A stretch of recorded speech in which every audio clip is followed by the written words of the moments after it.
What's up, guys? Today I'm going to be making a very dark video. I'm making this video because a lot of people have been making a lot of comments and they've been asking, why don't other Africans just leave South Africa and fix their own countries? Here's the truth. For one man to succeed, many must suffer. That's not a motivational quote.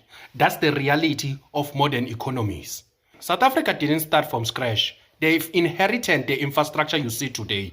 I mean the roads, power, system. These things were built by the Apartheid government. And while the system was evil, the machine kept it running.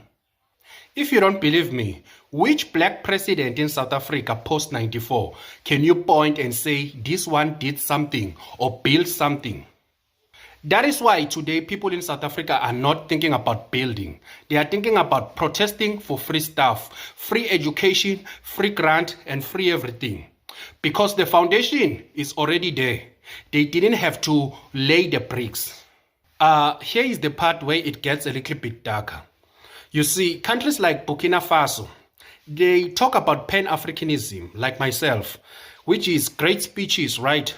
But how long can an economy last if it doesn't exploit someone else's labor? Sooner or later, even they'll need the slave class to build roads, mine minerals, clean the street for free or close to it. So most countries in Africa didn't get a head start from colonial infrastructure like South Africa. They had to hustle with no buyers, no industry, or no skilled labor.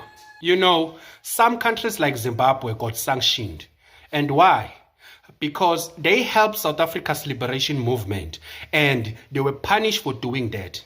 The peace was rudely shattered when South Africa blew up Zimbabwe's fuel supplies.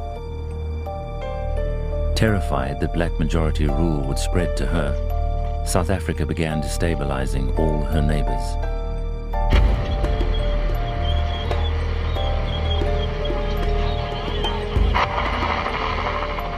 In political terms, the South African strategy has been to portray the image of this region as one of instability and chronic turmoil within our member states.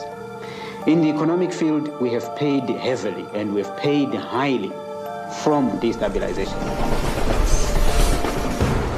Zimbabwe's export links through Mozambique were destroyed by a South African-funded rebel army. Mugabe sent in troops.